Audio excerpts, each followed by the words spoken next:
Hello. So today I am going to try to work on this hack of a game called Blades in the Dark. I have been working on this since about August. It's basically it's my senior project. It's what I'm doing to hopefully graduate. But I do want to make a solid game here, so I'm working towards that. Um, for those of you who don't know, Blades in the Dark is this tabletop role playing game that does essentially industrial horror fantasy where you're a crew of scoundrels in this criminal organization. So there's like ghosts and demons and vampires and stuff like that, but there's also crime lords and this really rigorous like social hierarchy. And as players, you're trying to climb the criminal ladder, and by extension, you're climbing the social hierarchy. In the game that I'm trying to do, the hack of this game, I'm trying to take the team aspect, but instead of doing a crew of criminals, I'm trying to do a team of sports drama anime type game. Um, and with that, hopefully I can combine that with a paper talking about the weird relations that tabletop role playing games has as a medium, uh, in the way that it has the sender receiver sender dynamics. So like tabletop role playing games have the people at the table, but they also have designers who are introducing themselves into a conversation, and then you have people hacking the original design, and that's what I'm doing right here. I'm sort of making a first-hand example of the complicated relationship there. So let's look at what I've already have. I already have and kind of went through a lot of the playbooks done.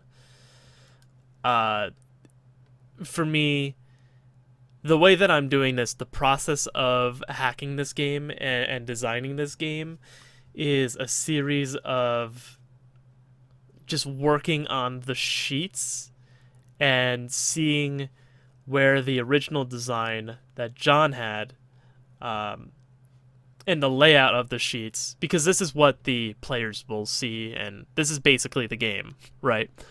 Um, what John has on his sheets, and how that would compare to something that I would need on mine, and through that I get to dive in and cut out or change or rewrite what's on the sheet to make it fit the aesthetic that I'm going for narratively. So I have these playbooks.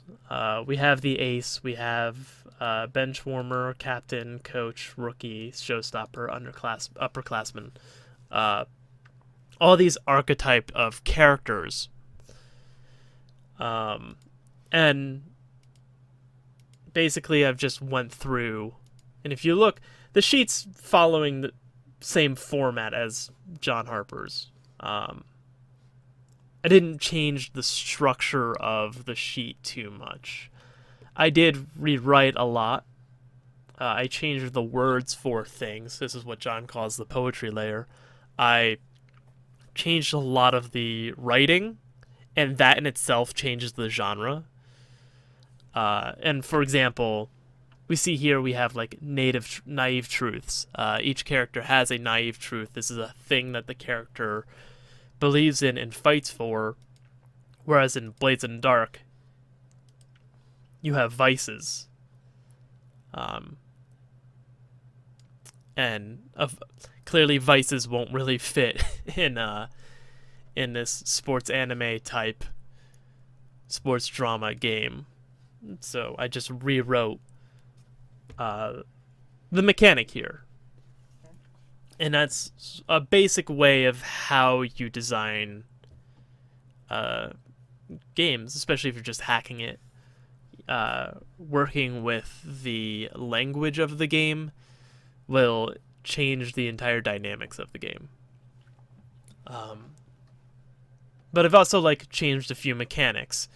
So, whereas in Blades in the Dark, you have things like stress, and once your stress is filled up, you have trauma, and you choose one of these, and you become kind of a more broken person. In my game, because I don't think that would really fit what I'm trying to do, it could.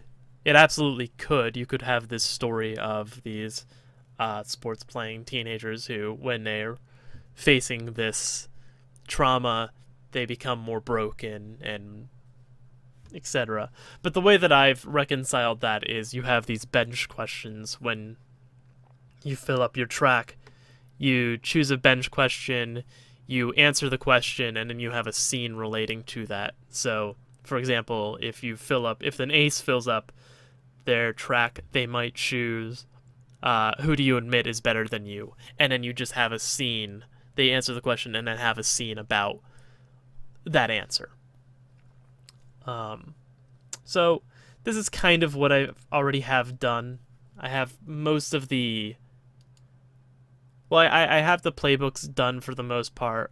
I need to fill in the rivals section, but I feel like I need to play more, and I want this to kind of fill in more organically, so I need to have more play testing so that I can fill in people in this universe. But right now, what I'm working on are team sheets.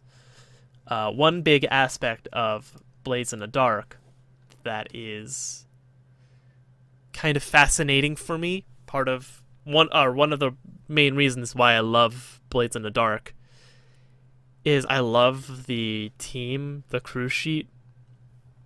All of the players have this crew sheet that they all draw upon. It's representative of everything that they do together. And it goes really well with sports anime, right?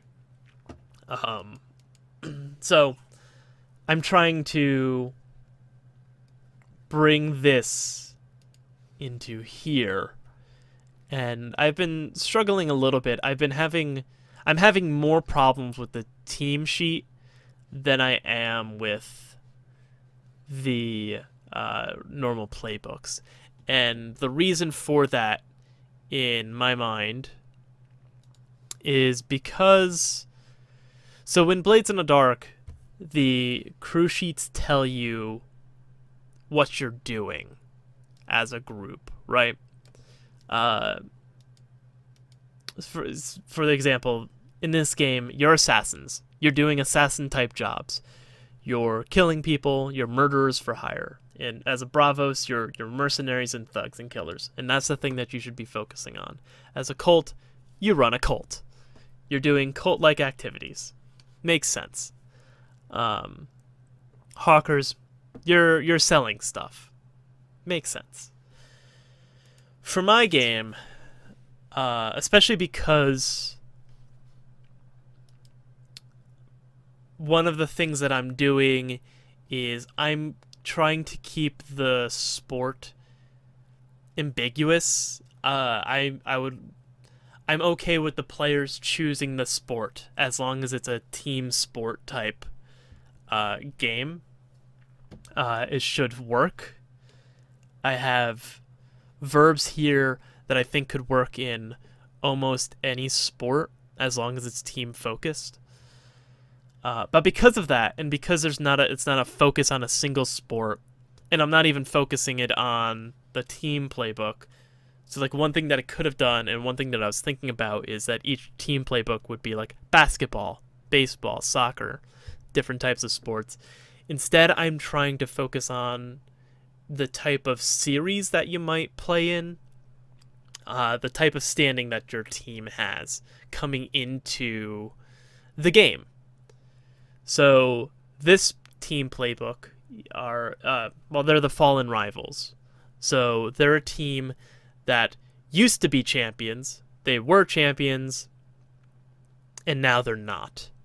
That reputation is kind of diminished. And now I'm just looking for ways to fulfill that idea mechanically. So one ways that I'm doing this right now is just by experience. You get experience when you successfully embody your former glory. That's very straightforward. When you do that thing, you get experience, you get the tangible reward. Now I need to give them tools. I need to give them the ability to do that. And that's where I'm struggling with. And so I'm focusing mostly on special talents. Some other things that I'm struggling with in terms of team sheets, I don't know how to fill in this section. I'm thinking maybe like a bracket. You see in Blades in the Dark, the crew sheets, they have sort of path of turf that they can grab up. And when they do, they get tangible rewards. I'm thinking maybe a bracket or some sort of layout that is more sporty themed could fit in here. And then the last thing is to fill up this space. I don't know, because in Blades in the Dark is pretty easy with how it fills this space up, right? It's crew updates. You get upgrades, quality, lair. You can get cohorts. My problem is you don't have a lair. You have a home court, like you can have home field advantage, but I don't know how you would upgrade that. So I'm sort of struggling with that. I think perhaps I might just focus on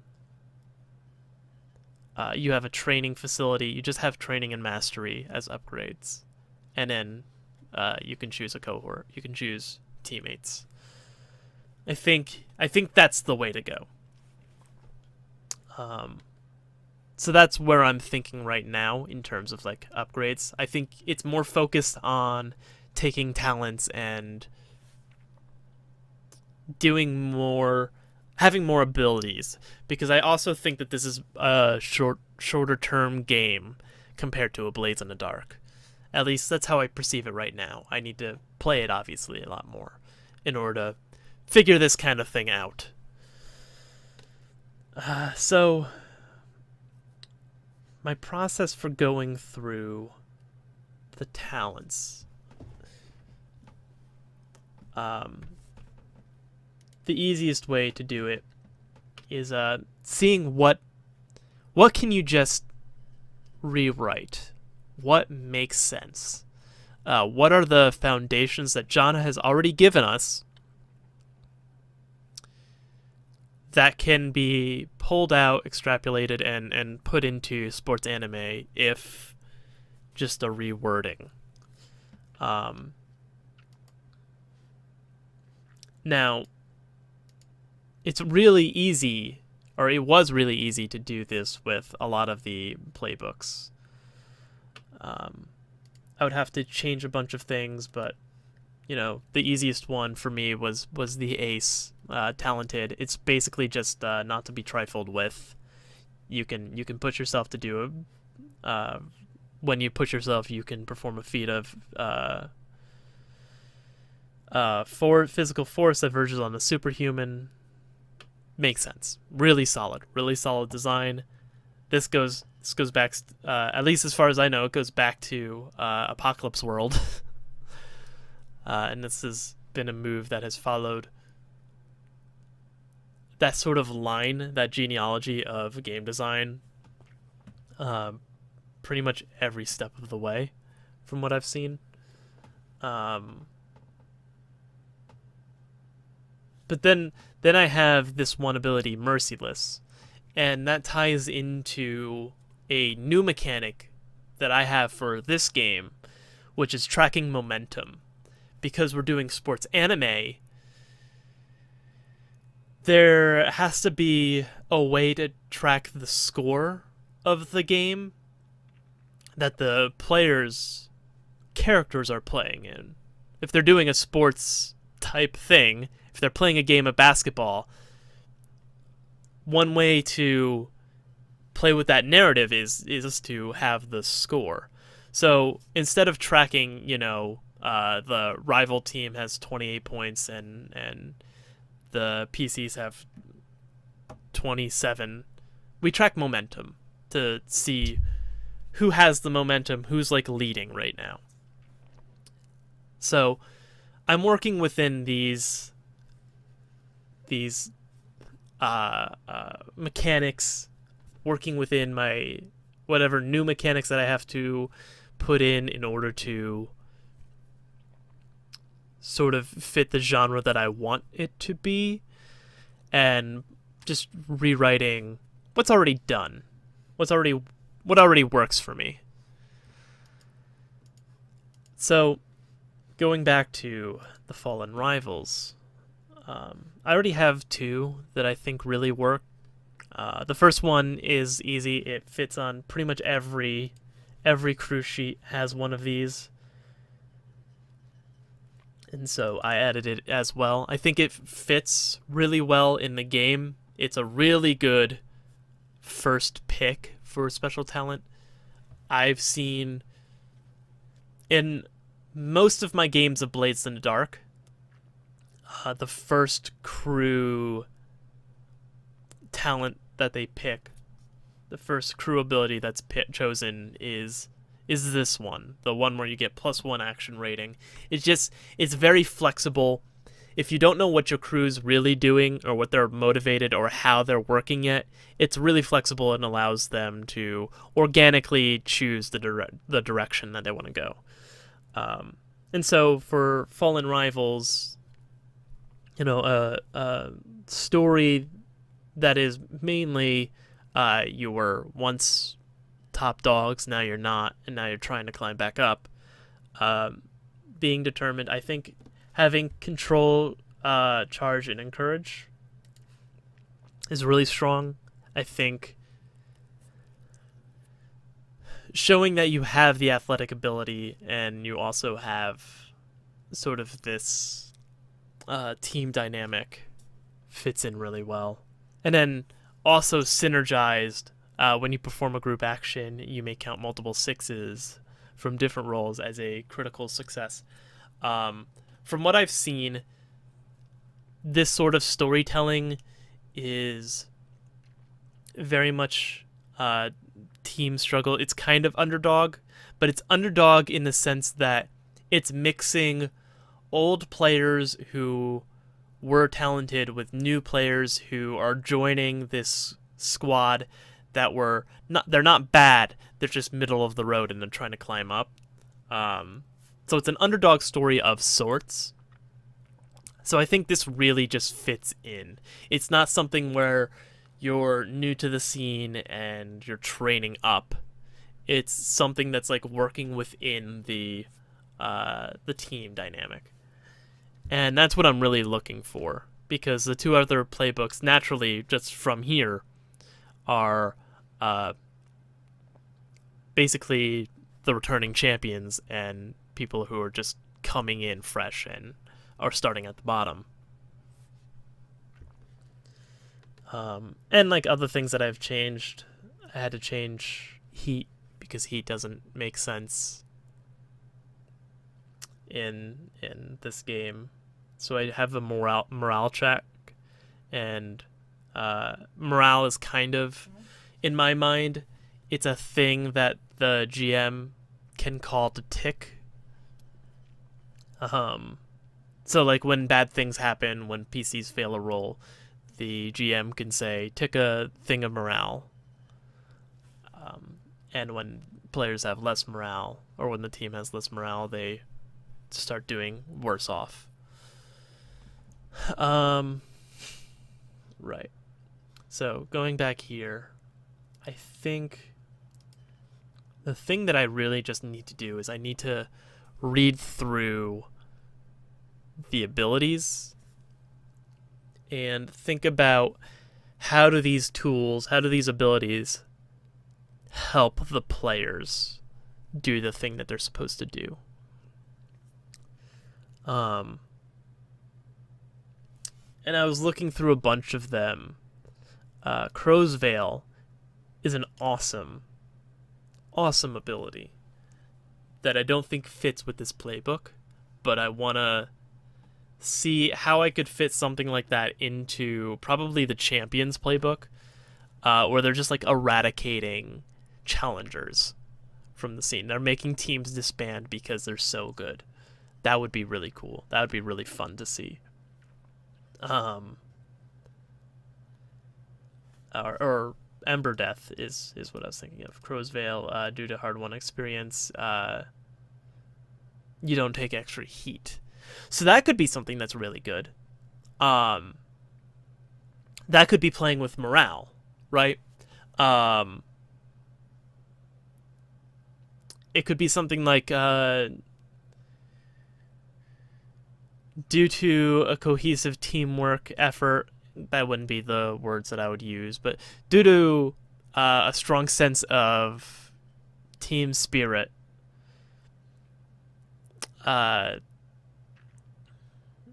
you take less morale ticks or something like that. That could be something that fits in here. And it'd just be working with the writing. No traces. When you keep an operation quiet, you end up with 0 heat and you take 1 rep. It's pretty cool. I don't think that really fits, but it's a cool ability. So there's no coin in this game because it's sports anime, and it's not about being a criminal and making money. It's about drama. So Patreon, unfortunately, just doesn't work here. I could probably rewrite it into something else, but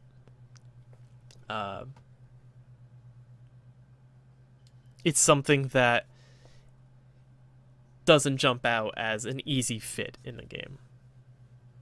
Predators, when you use stealth or subterfuge to commit a murder, take +1 to the engagement roll. This could be something that's just easy to do. Yeah, when you're facing an old rival, take +1 to the engagement roll. Easy. I think that's something that could easily just be plopped right in here. Predator.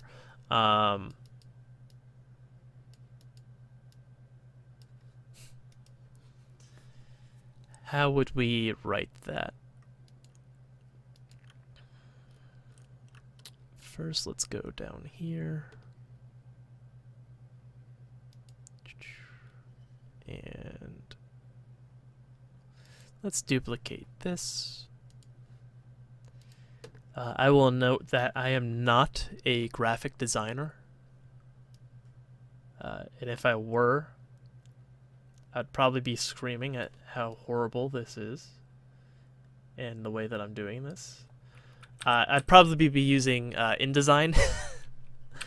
But unfortunately, I am not a graphic designer, so I am working with the tools that I have, which is I'm working with Photoshop, and I'm doing this really in a bastardized way. Okay. So what would we call this?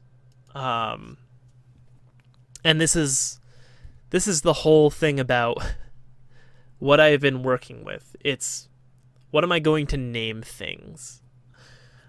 I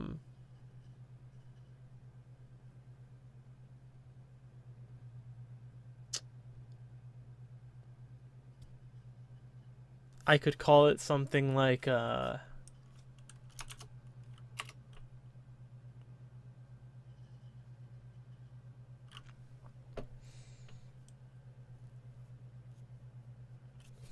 rival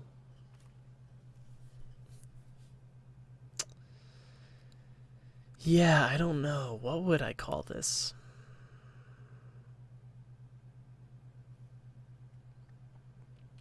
It could be anything. Thinking about like this is a move where you have rivals that you're facing again. Um,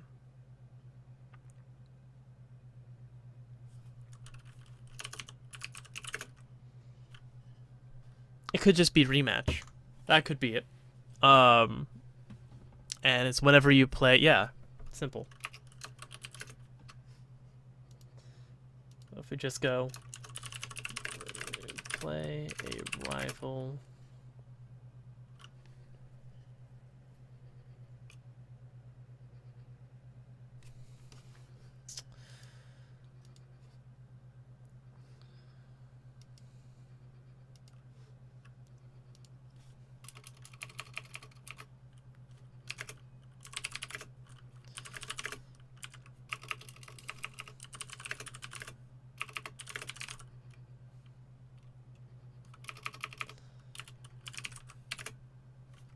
So whenever you play a rival from your past, take +1 to the engagement roll, which in this game is the kickoff. Let's move this over here so that I can read it. Test. Oops. Take +1. Oops. +1D to the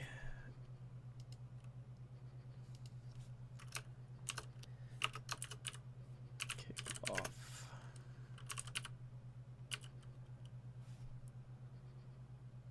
Do you just call it kickoff or kickoff rule? That's actually important. Let's look at coach.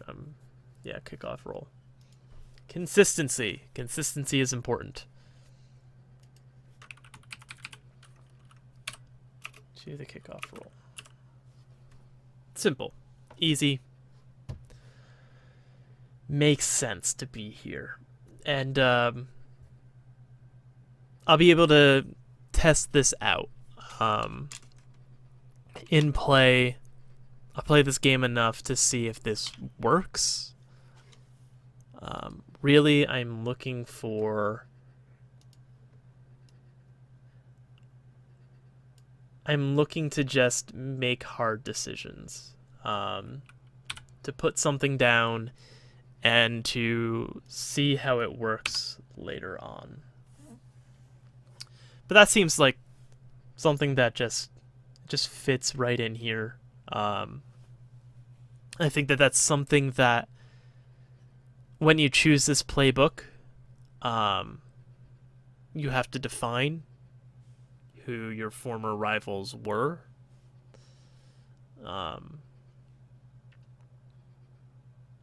In fact, I think the first thing that you have to do when you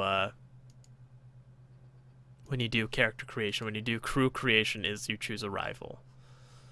And that could just be noted on the probably like the faction sheet of this game. Cool. Let's do another.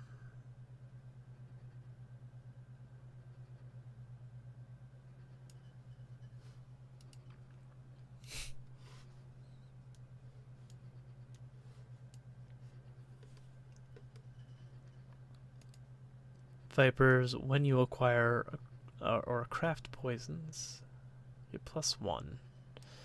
You're immune to the effects. It's cool. Just don't. I would want to see something like this. Sorry, something like this in the like the newbie playbook. New players. They're just coming up. They're crafty and they do cool. They make cool new plays. That would be fun.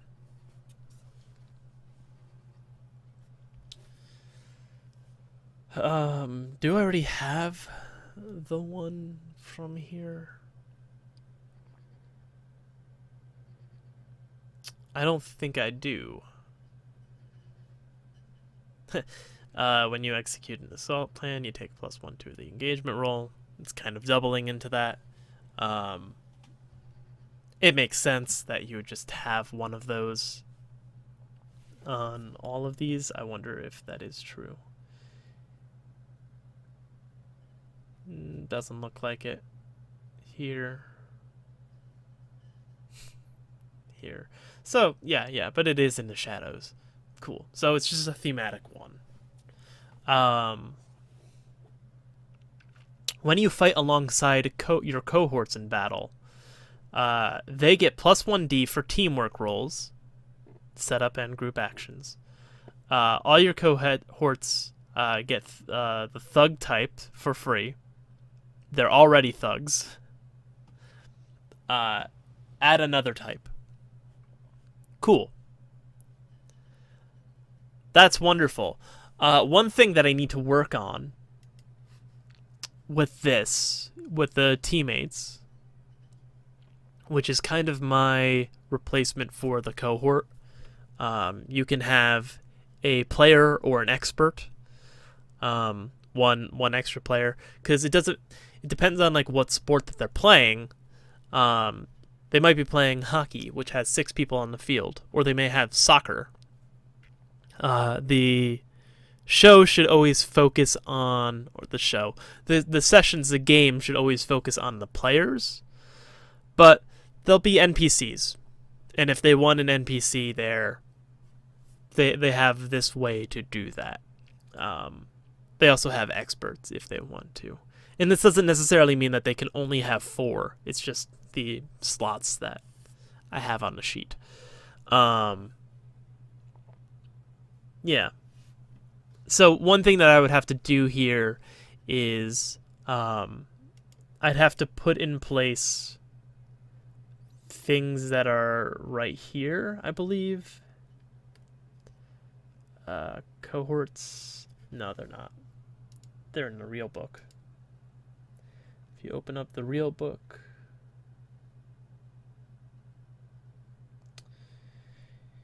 go to the crew. Cohorts. You have stuff like this. You create the type of gang that you have, and then you give them edges and flaws. So I have to do this part. I have to do all of this part, really. And that's cool. That's something to think about. And one of the reasons why, making a note of that, one of the reasons why I like designing this way, just by tearing into the sheets and putting my own sheet together, is 1, it gives me a tangible product to playtest later, and 2, it lets me know what mechanics I need to look into. So, creating gangs.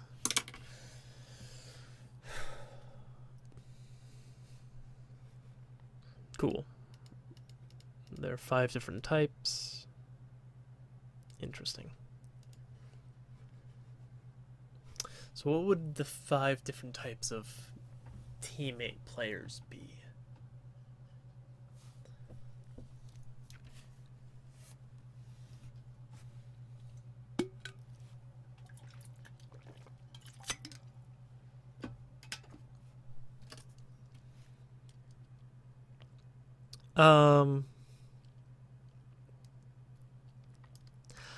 Here's the interesting thing, because now we're going into sort of the subclasses, right? And that's kind of what I think of these are, right? An adept is kind of a subclass of a whisperer.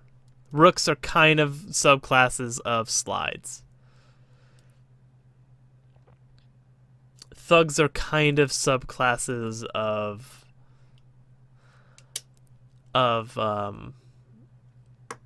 cutters. These are kind of subclasses of kind of a mix between cutter and hunter, maybe, or hound. And these are subclasses of the lurk. So we could have somebody who is like, we can do something like talent support, towel boy. Yeah. Something that sort of mirrors along that line. We could have manager. That could be something.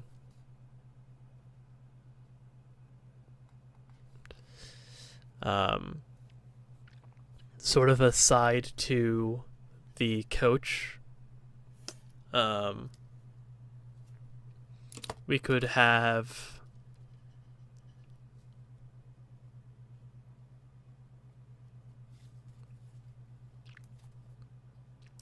I don't know, it's weird because it feels like this kind of rounds out all of these types of archetype characters were already kind of rounded out. I think we can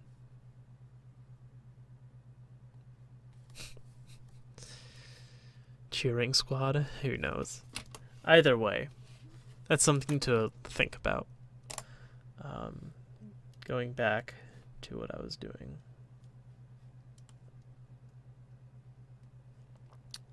This is something that I think could work really well.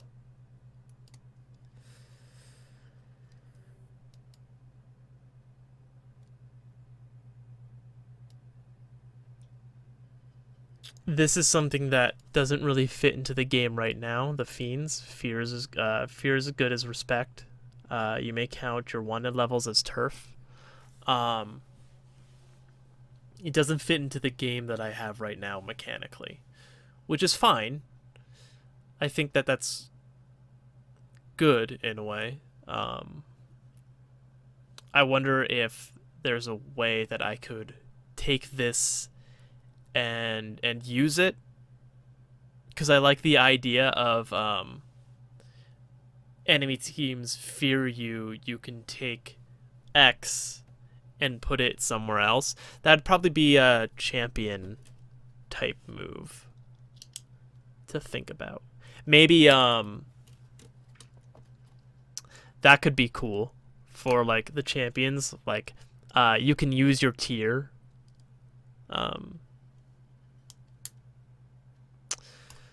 Well, that's already kind of how that works.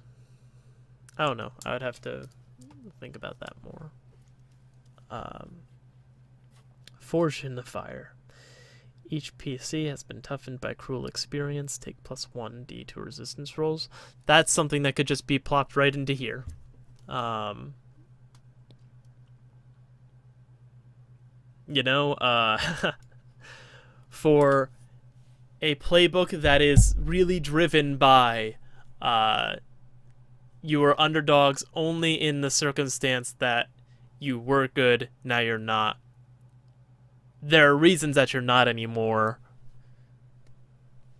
Your team has like suffered through some shit. I think this fits in really well. I actually really like this ability. I think that this is cool. I would want to put this in. In fact, I'm probably going to. Patrons, again. Is it actually the same one as here? Oh, it is. That's really interesting. I never realized how much the Bravos and the Assassins had in common. It's kind of cool. War Dogs. Probably not going to fit.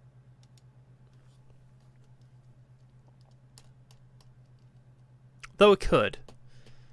Thinking about it. So I haven't thought about faction status and what happens when you have -3. What happens when you would typically go to war in Blades in the Dark.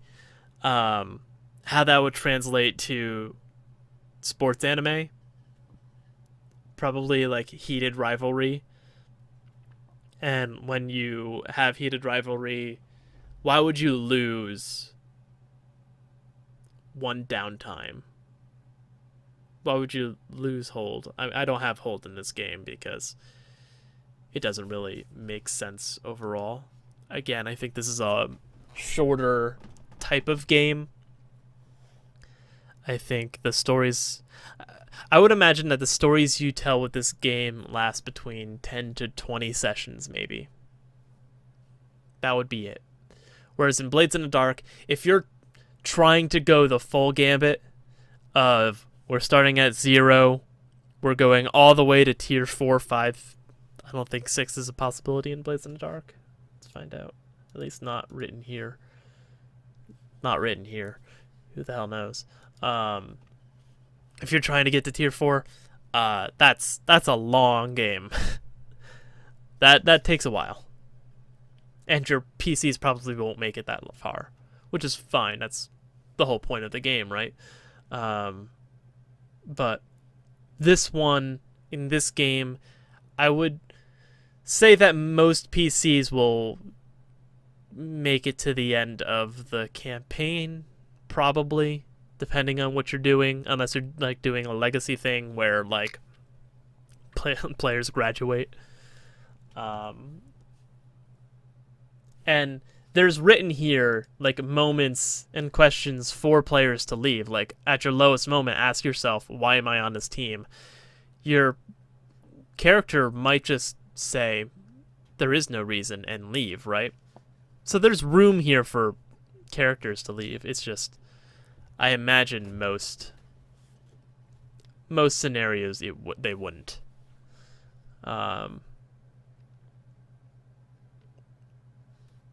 Cool.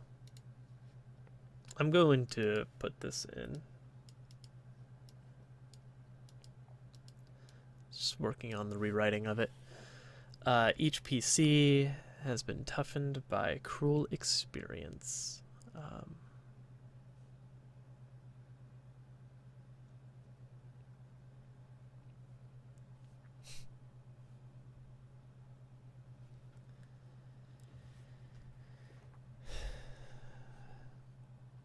I mean, that could just probably fit as it is. Each PC has been toughened by cruel experience. You get +1d to resistance rolls. I wouldn't go with cruel experience. Each PC has been toughened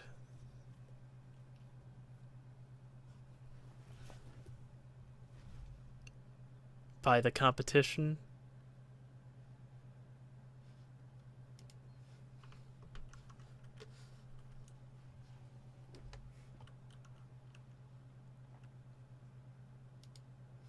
Do I already have Iron Will? I think I do. If that's already a move,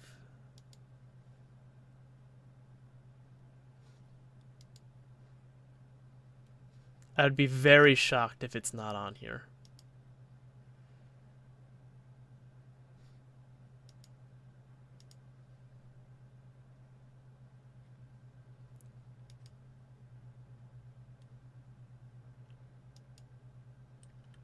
I don't see it. I do not see that phrase. Cool. I can use that phrase. Nice. Iron Will.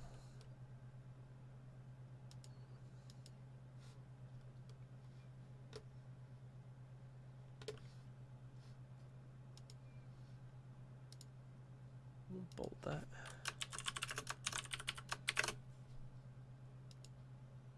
Regular.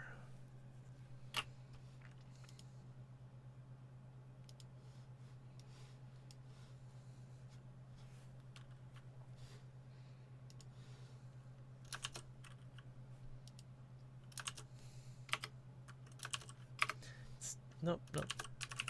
There we go. Thanks.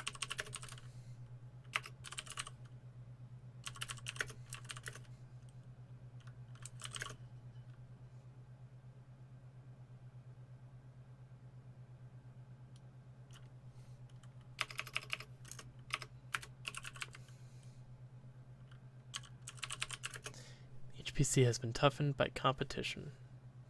I think that fits. That's the phrase. That's the way that I want to write that.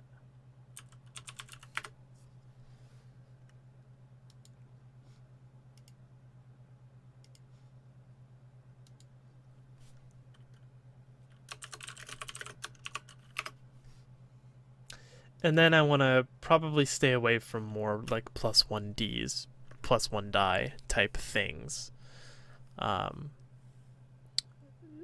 Because I already kind of have that here. What are some other benefits that can be given?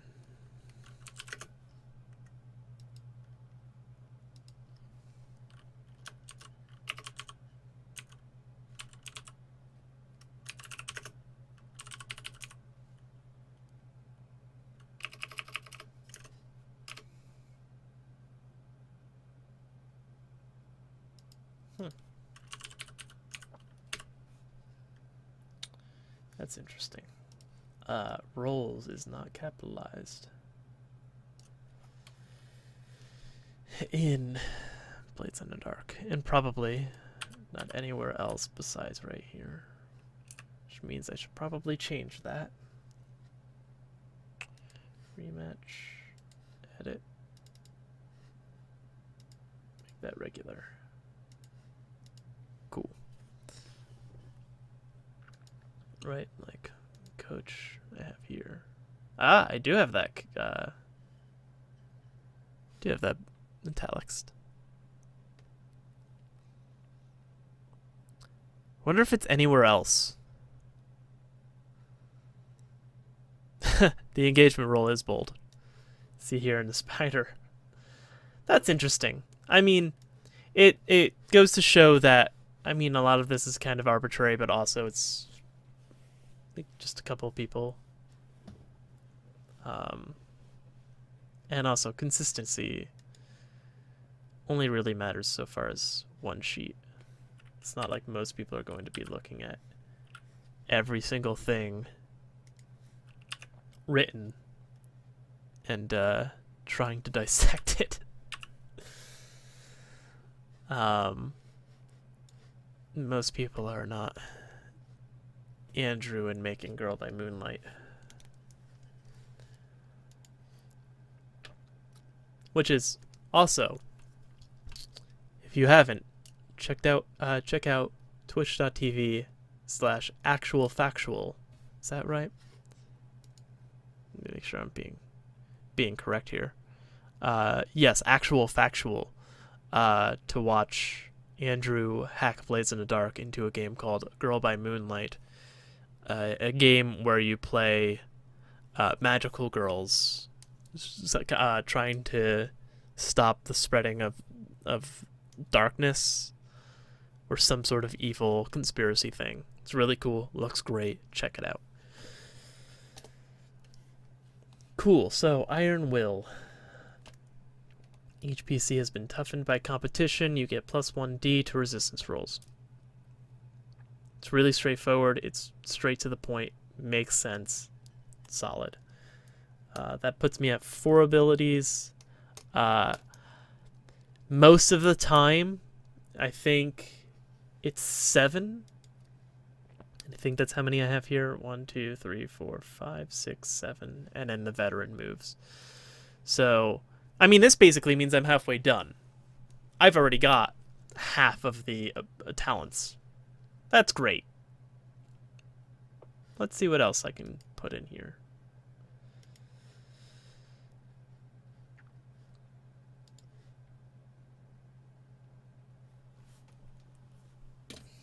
I should probably put in something to do with momentum.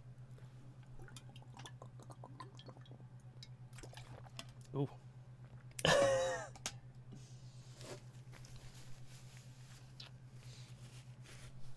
Excuse me. Uh, yeah, I should probably put in something to do with the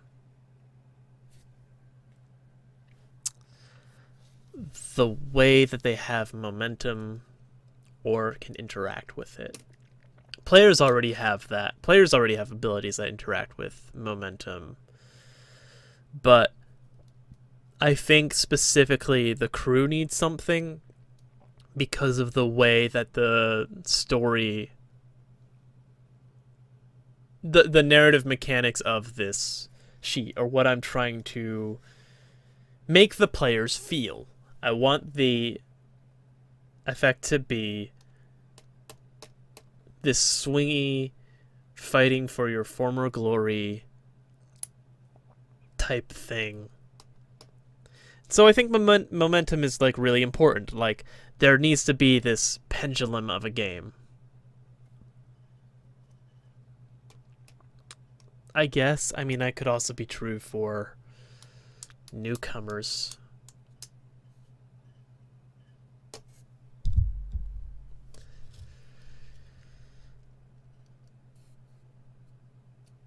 And for reference, this whole playbook comes straight out of Haikyuu.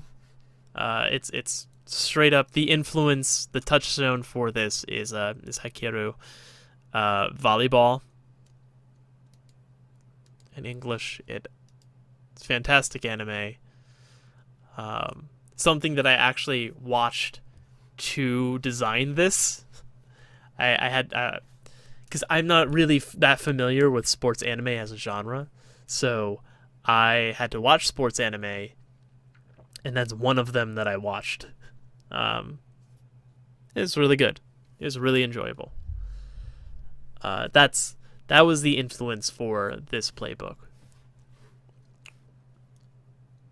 So a lot of it is trying to mimic that story and that story arc. And in that story arc, you have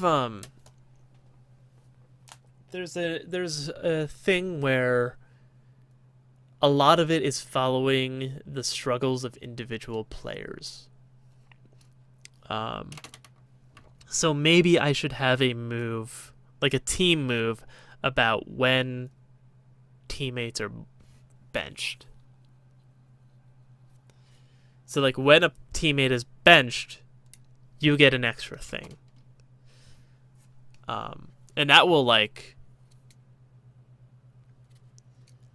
that'll enforce one more like crazy play. People will be more willing to be benched. The bench warmer as a class is already kind of in that role.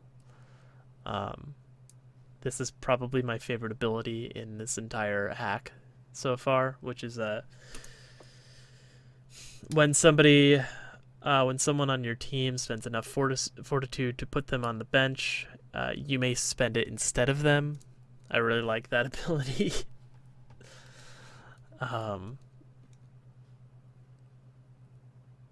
We could do something along those lines, which is, or when somebody's going to be benched, you can blank.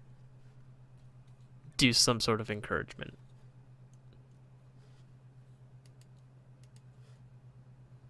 That's something to think about.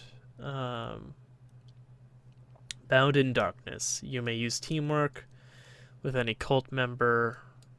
Nah. That's cool.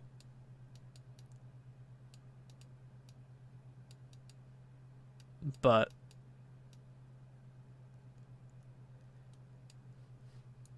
I wouldn't know how to do that. I wouldn't know how to do that. Well, that's interesting. How would you do that in a sports type setting? Like your teamwork. By taking one stress, you whispered message is heard by every cultist.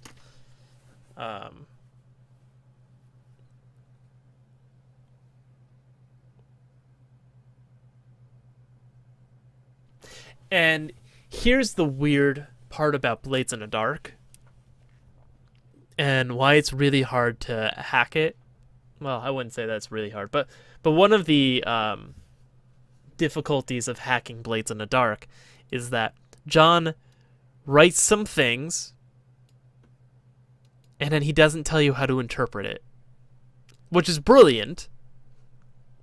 Let's go to the cult and see if he has a little bit more. I know that when you get into the real book, cults.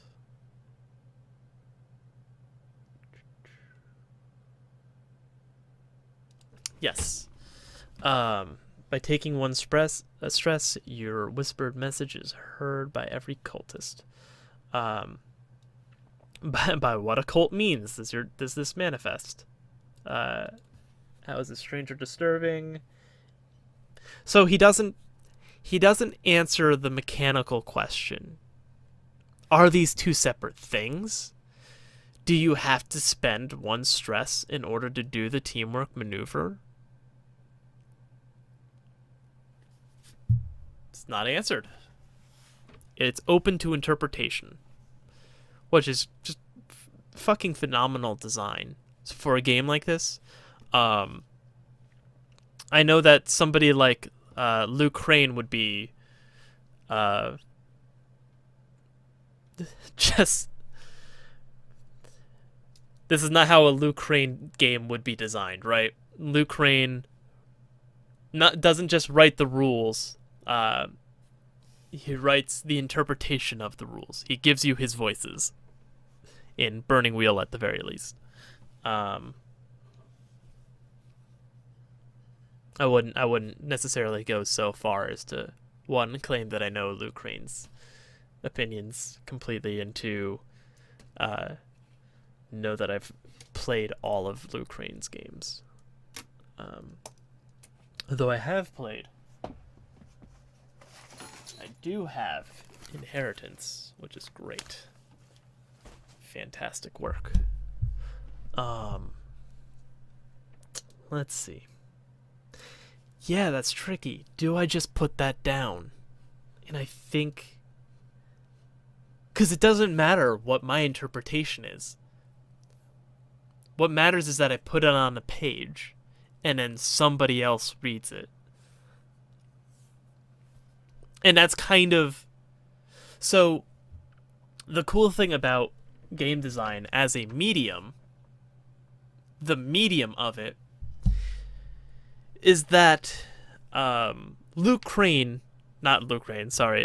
Harper is specifically telling me as a designer and as a GM that it doesn't matter what John Harper's interpretation of that mechanic is.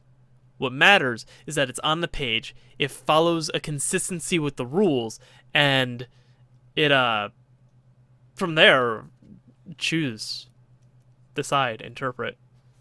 And that's really cool. Yeah, I like this ability. This ability could be really cool for that sort of team dynamic. You get to do cool stuff because you're this legendary team that's on the rise again. That is cool. I like that. And I like this almost supernatural effect of it too. In my game, because it's a hack of Blades in the Dark, Blades in the Dark is a game that is wholly based in supernatural, right? There are ghosts, there are demons, there are vampires. These things exist. You have forgotten gods. My game doesn't really have that. But what they do have is the audience, and that's sort of a supernatural effect. But I don't think that needs to be a thing here. I think there's some link, some supernatural link. You are all teammates, and therefore, by nature of having trained together for so long, you're able to use teamwork as long as you pick this ability. And that's the main thing, is that it's a choice. You have to go down this. You have to choose this ability. Yeah, let's put this in. This is cool.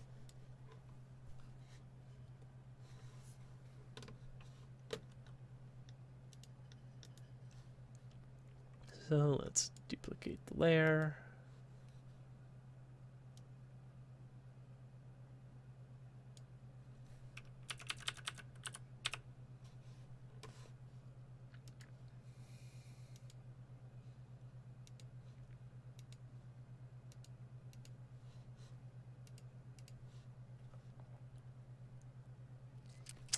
This is Bound in Darkness.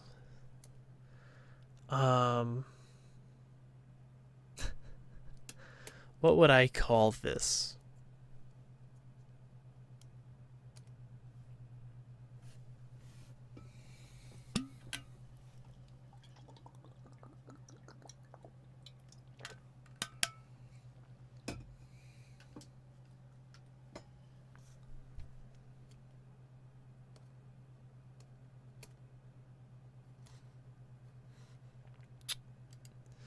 What's a good phrase about teamwork?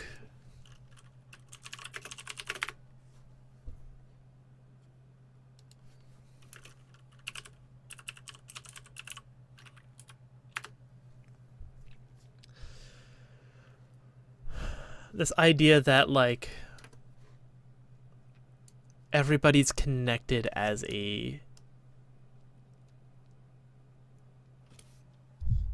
member of this team. Because I could just write something like team dynamics, right? And I mean, that would fit. That would be an accurate description, I think. It's not really a snazzy. It's not what I want.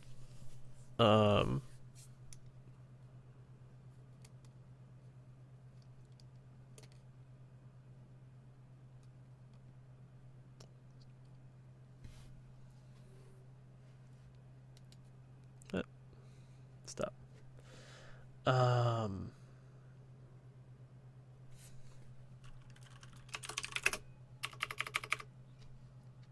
Doesn't matter. I can rewrite and figure that out later.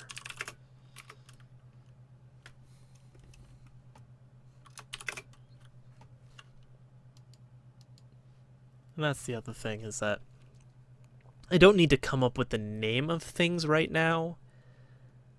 I just need to put down what they should be.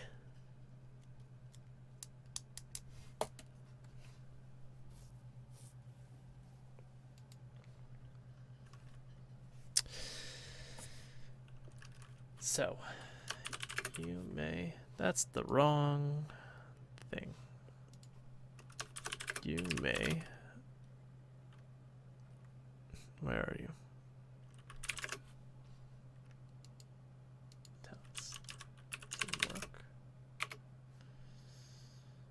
Now, for some reason, I've started capitalizing mechanics, except for the resistance roll, for whatever reason. Just not something that I've been doing on other sheets, but that's fine. I'll uncapitalize kickoff, probably. You may use teamwork.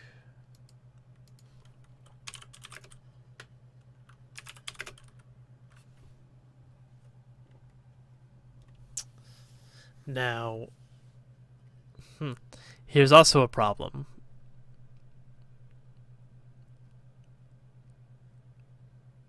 You know what? Oh, well, because I have teammates here, do I have teammates anywhere else? Because what I really mean, I don't just mean, is the problem. I don't just mean teammates as in your cohorts. I mean teammates as in PCs as well. Right?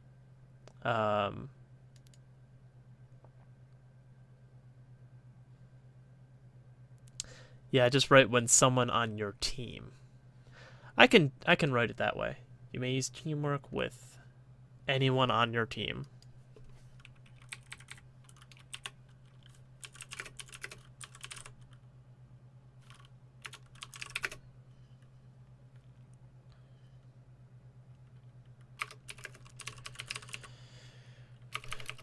Regard.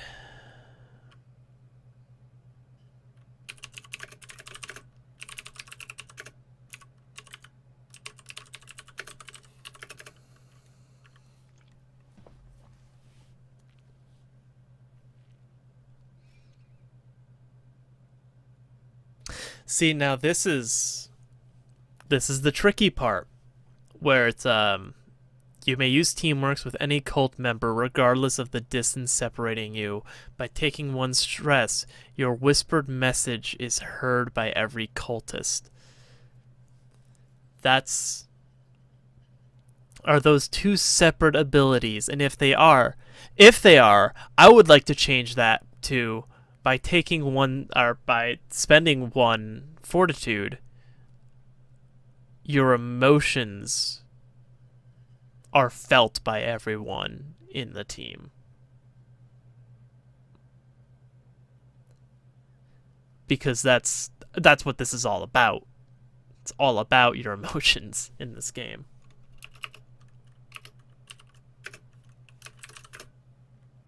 I'm gonna put that in.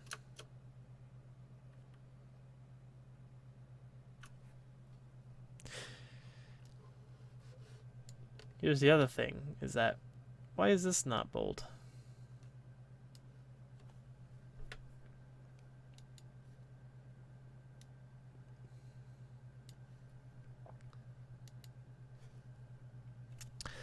I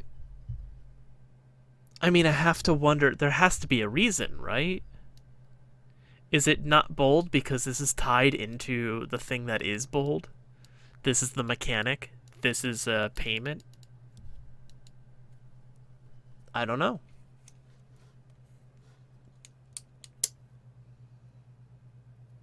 But this also isn't bold, so who knows?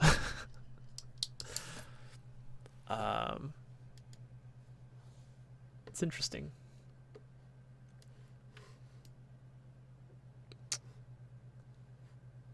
Most of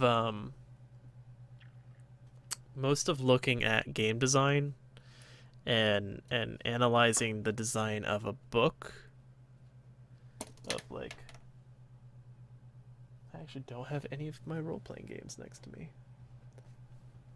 Dungeon World has moved all the way up there on my bookshelf.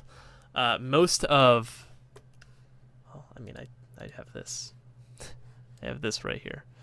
Most of it is just like looking at what words are bolded.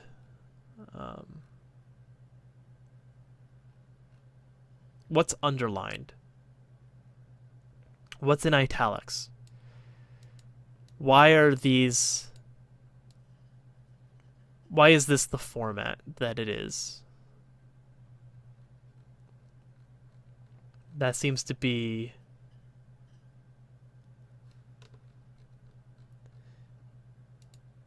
so like we look in here, and if we zoom in,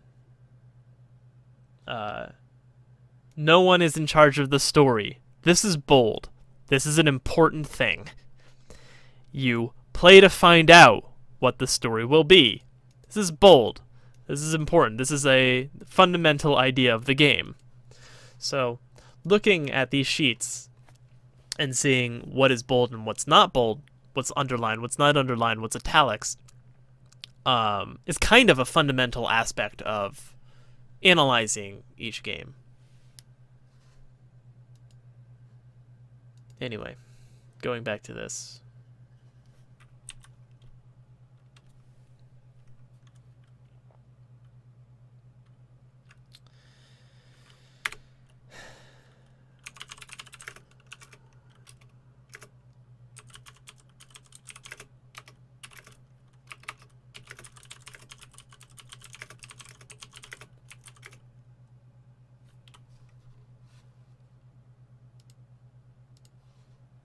And it says specifically, if by taking one's rest. Your whispered message is heard by everyone in the cult.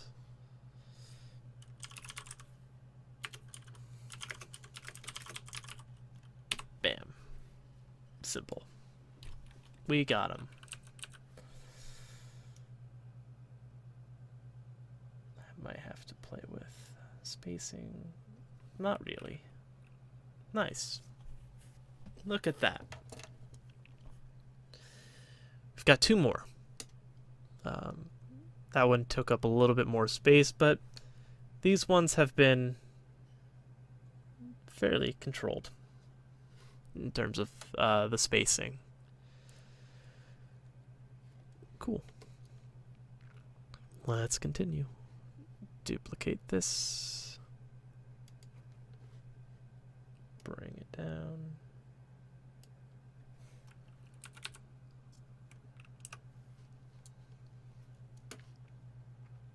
And I'm probably going to have to play with this because that's the name of this move is not going to be team. That's like every person in League of Legends when something bad has happened or Overwatch. Somebody just goes, team.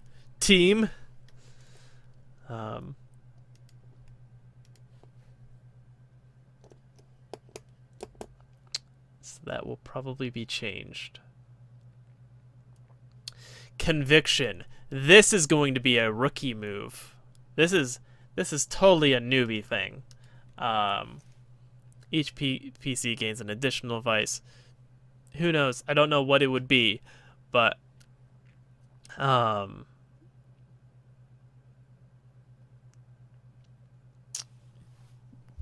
glory for the game.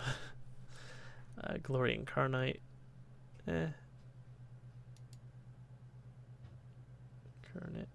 Sealed in blood. Each human sacrifice yields -3 stress cost for any ritual you perform.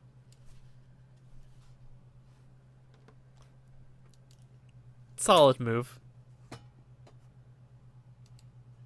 I think it's good. Not really something that I need though.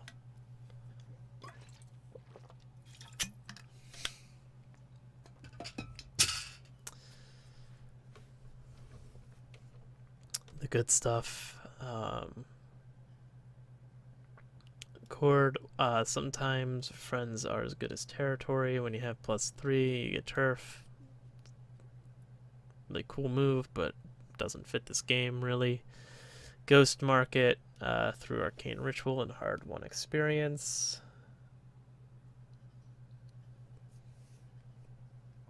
You can sell to ghosts and demons.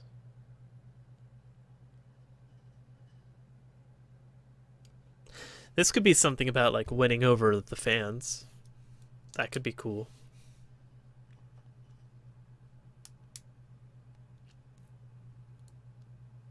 Yeah, I do like that.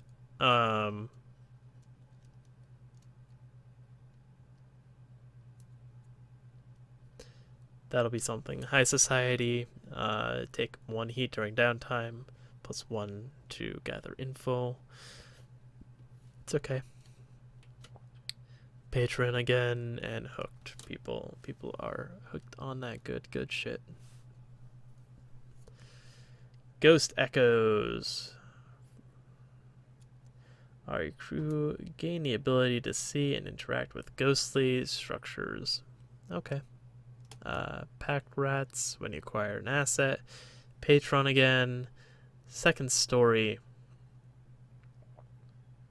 When you execute a clandestine infiltration, you get +1, such as the engagement that they have. Slippery, when you roll engagement, roll twice. That's pretty cool.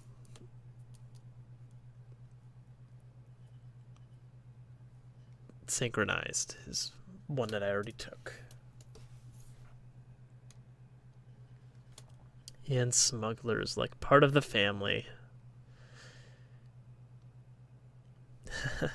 Yep, you create a vehicle. All hands during downtime. One of your cohorts may perform a downtime activity for the crew to acquire an asset. reduce heat, or work on a long-term project. One of your cohorts. That could be interesting. That could be interesting. Where we're going to look more into these side characters. We're going to let them, like, build up and do stuff for the crew and see how that works. I like that. That could be cool. Ghost passage from harsh experience. Yeah. All crew members are immune to possession, which is just so good. I had a smuggler crew. I don't know if they got ghost passage. I know they were definitely thinking about it, though. Just passing through during downtime, you take -1 heat. Leverage your crew supplies contraband for other factions. Okay, +1 rep. When you go into conflict aboard your vehicle or a vehicle, you gain +1 effect. In Renegades, each PC gains a thing. All right. I think I'll probably take all hands. And that might be the last one that I can just rip out and rewrite.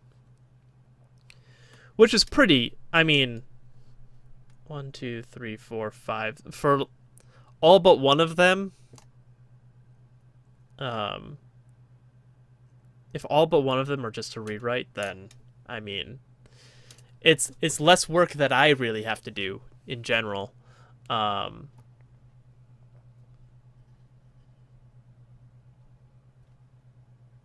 And I don't know. I mean, I would have to play these and see how they fit. And if they fit the story that I'm trying to tell through this sheet. And I can keep in mind that maybe I don't have to. Maybe some other crew would play this completely different. Maybe somebody else running this game would do it completely different. Not even maybe. Somebody who different running this would do it completely different. That's the nature of this medium. So I don't really need to stress too much about that. But yeah, let's look at this. All hands.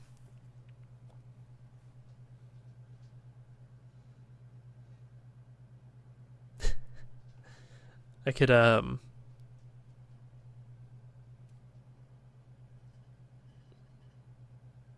could just name this like side plot or side story. But by that it's already colored a certain way. No matter what it is. So I think I'll just call it something like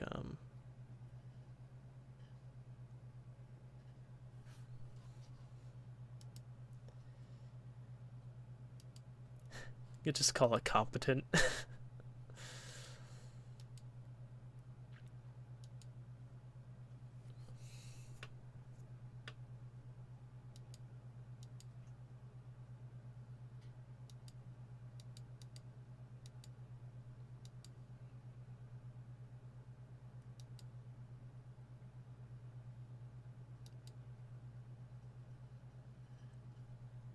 I really knew what I was going to name things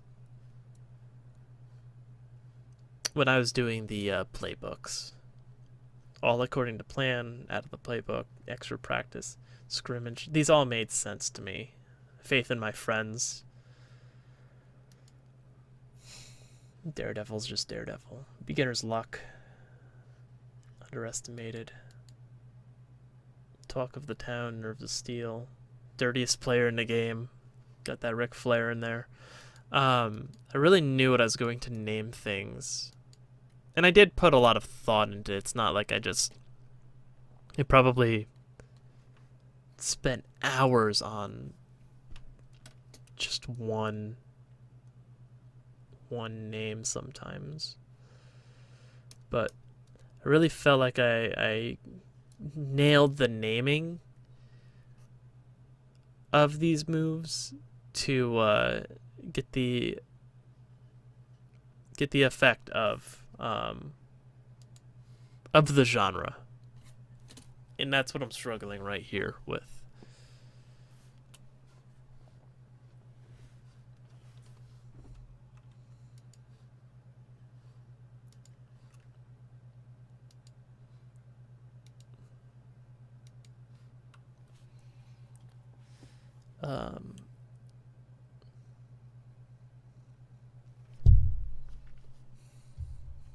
You know what?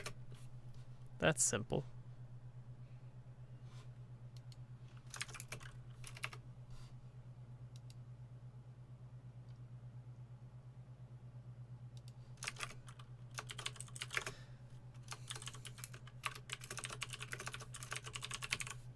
It's very long, though. Yeah.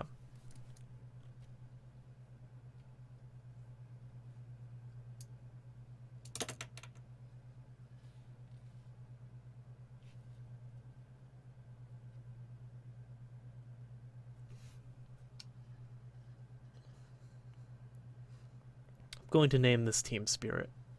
And this is just going to be...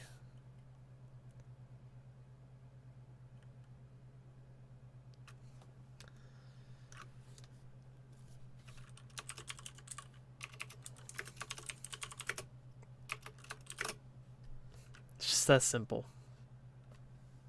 Because that's kind of what I'm going for, I guess.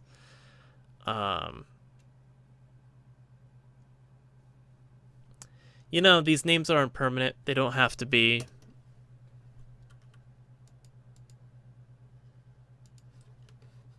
I'm just putting the idea down.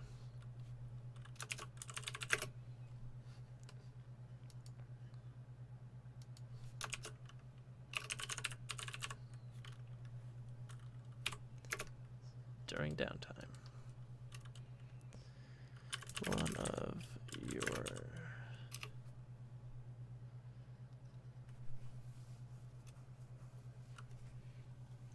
And that would have to be a distinction. There has to be a distinction between teammates and players that I'm going to have to make. And I have to go through and make sure that that distinction is clear.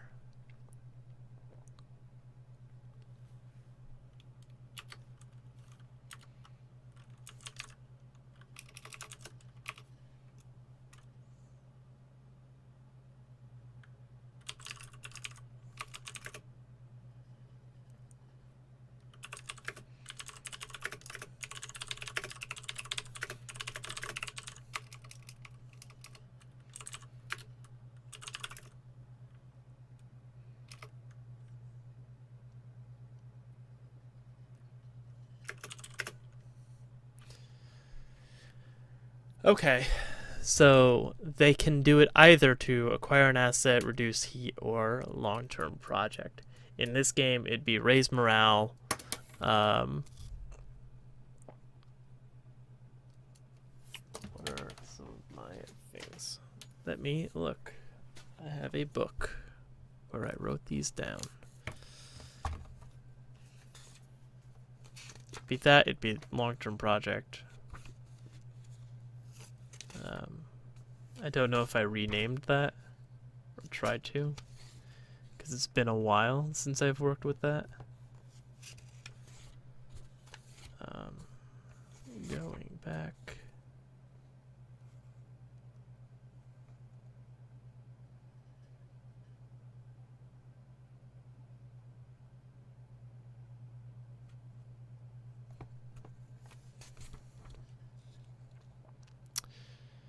Downtime. Develop a new technique, practice, recover, raise morale, and acquire assets.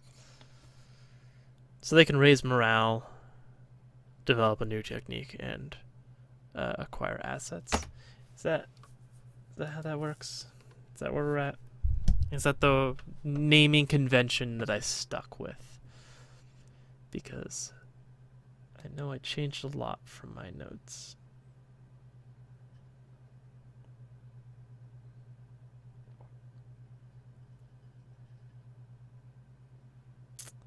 Develop a new skill.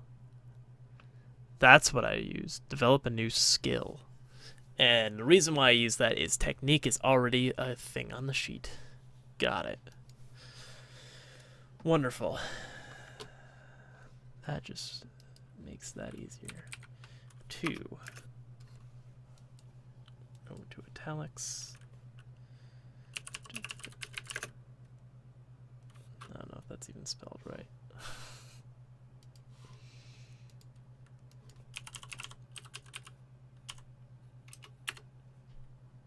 Yep, no E. I don't think so anyway. Let's find out. Yeah, no. That'd be develop E. Develop a new skill.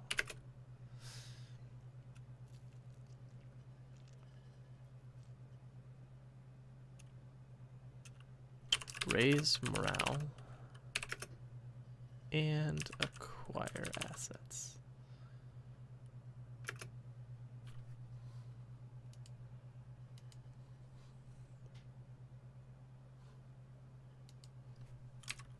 And set.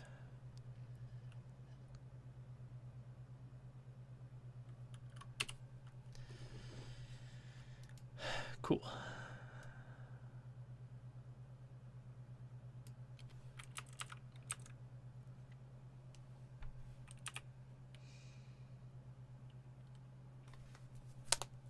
It's got one more.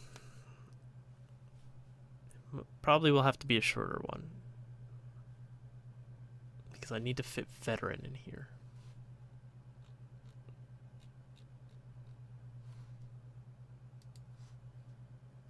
Which reminds me, oops, that's not what I wanted. If I want to fit veteran in here, the way that I'm going to have to do that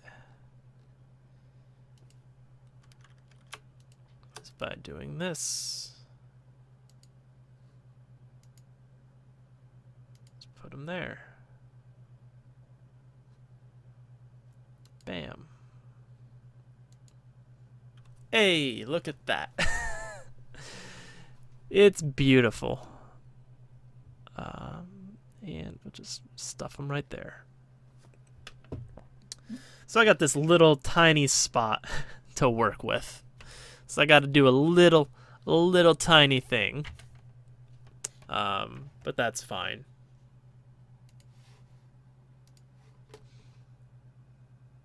That's all I really need.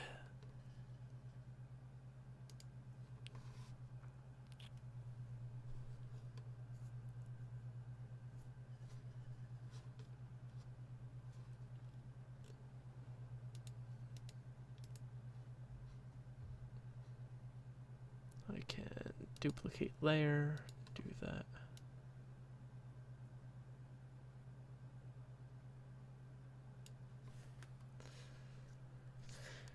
What's the last idea that I can put onto this page that I'm not just going to rip from Blades in the Dark and rewrite?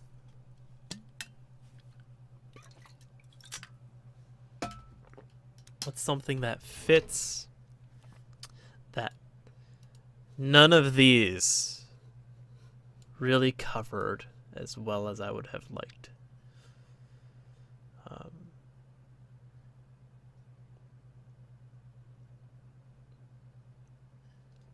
Because I don't remember if there was one. There's probably one that I like highlighted, thought that was cool, but didn't know how to work with it. Ultimately, let's come up with our own. Let's actually design something, people.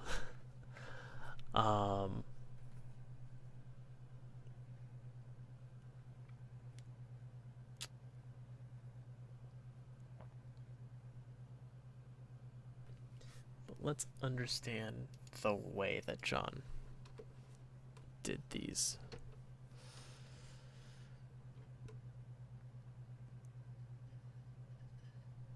because there's a lot of crossover here. Patreon is basically in every single playbook. So what's something that could fit that sort of mentality? Same with one engagement, like an engagement. You have a way to do some sort of engagement and modify it. We already have that. I think I can do that in general.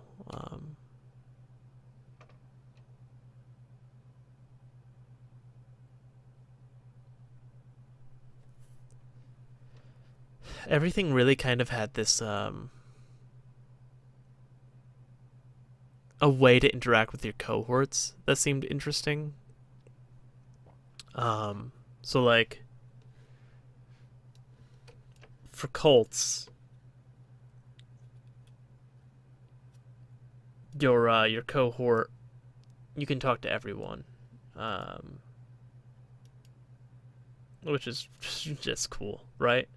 For Bravos, your cohorts, you get teamwork rolls +1 to them, all that stuff. I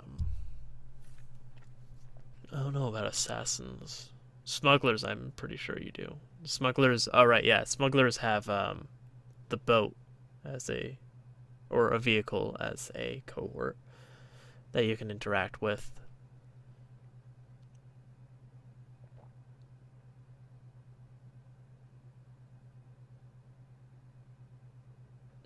There's Patron, pack rats.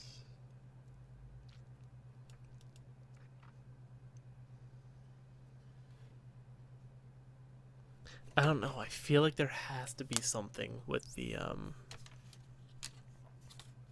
either the raise morale mechanic or the momentum mechanic.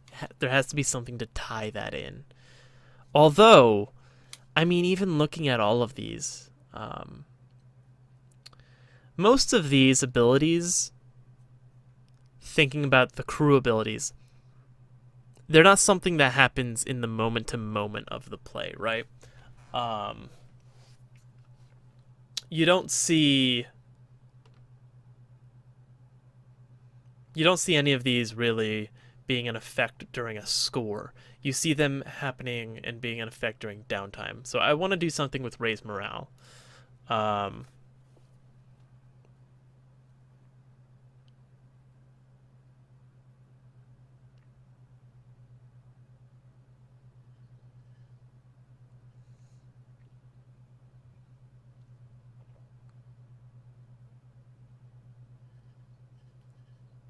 Maybe something like when you're in low morale, you gain potency. That could be cool. Because you already get a minus to group action rolls, right? You're already incoherent, but like, because you're desperate, you start making like desperate plays and you start doing big, massive plays or something like that.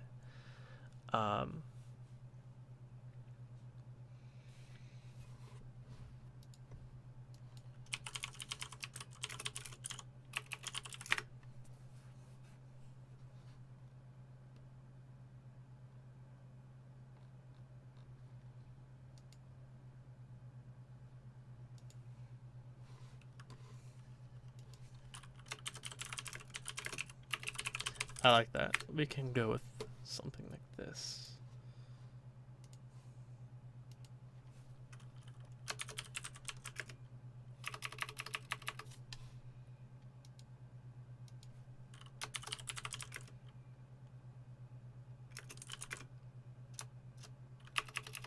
Hunger for victory or hungry for victory?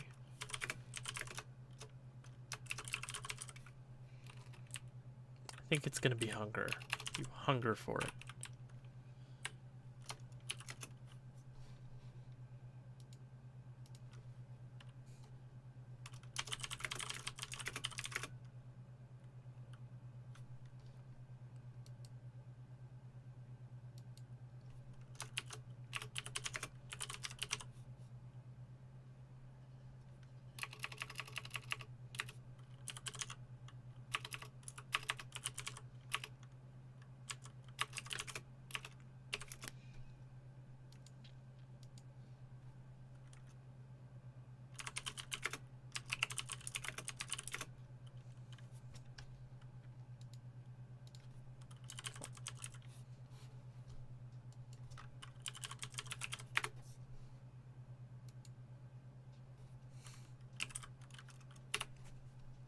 Yeah, I like that.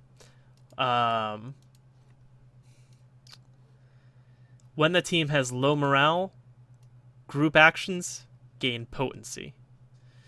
So there's this negative. There's a tangible negative to having low morale, right? Uh, you lose one die. Two group actions. But when they do hit that group action, they have potency with it. And it's this big swinging mechanic. That could be really fun, I think. It's a way to, like, minimize and play, like, have fun with a negative.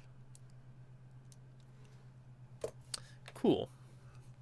So this is, I think, where I'm going to stop today. I was able to fill in this tree, the special talents.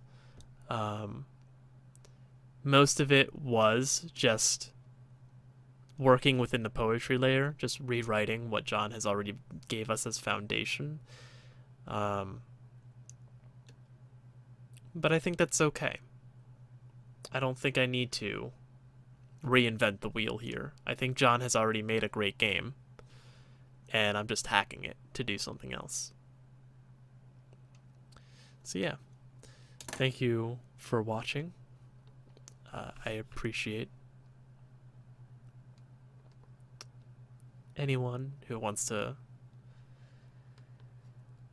play or look at this game or talk about it.